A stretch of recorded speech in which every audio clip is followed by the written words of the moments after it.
ఈరోజు అంబేద్కర్ సంఘం ఆధ్వర్యం లోపల 143వ రోజు రాజ్యాంగ పఠనం గావించబడుతుంది. ఆర్టికల్ 182 శాసన పరిషత్తు చైర్మన్, డిప్యూటీ చైర్మన్.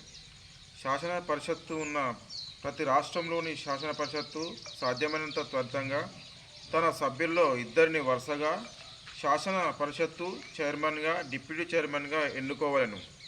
శాసన పరిషత్తు చైర్మన్ లేదా డిప్యూటీ చైర్మన్ పదవి ఖాళీ అయినప్పుడల్లాను ఆ పరిషత్తులోని మరో సభ్యుడిని చైర్మన్గా లేదా సందర్భానుసారం బట్టి డిప్యూటీ చైర్మన్గా ఎన్నుకోవాలను.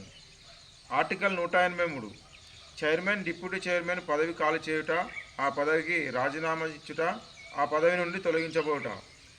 శాసన పరిషత్తు చైర్మన్ పదవిలో ఉన్న లేదా డిప్యూటీ చైర్మన్ పదవిలో ఉన్న సభ్యుడు ఏ పరిషత్తు సభ్యత్వం కోల్పోయినచో తన పదవిని ఖాళీ చేయవలెను. బి అట్టి సభ్యుడు చైర్మన్ అయినచో డిప్యూటీ చైర్మన్కు, డిప్యూటీ చైర్మన్ అయినచో చైర్మన్కు తన సంతకంతో కూడిన లేఖ వ్రాయడం ద్వారా ఎప్పుడైనా తన పదవికి రాజీనామా చేయవచ్చును. మరియు సి ఆ షరతులో అప్పుడు సభ్యులుగా ఉన్న వారందరిలో మెజారిటీ సభ్యులు ఆమోదించిన షరతు తీర్మానం ద్వారా పదవి నుండి తొలగించవచ్చును.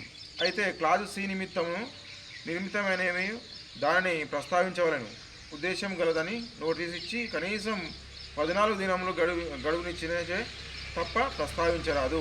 జై భీమ్. జై భీమ్. అంబేద్కర్ ఆశయ విధానం వర్ధిల్లాలి. అంబేద్కర్ ఆలోచన విధానం వర్ధిల్లాలి.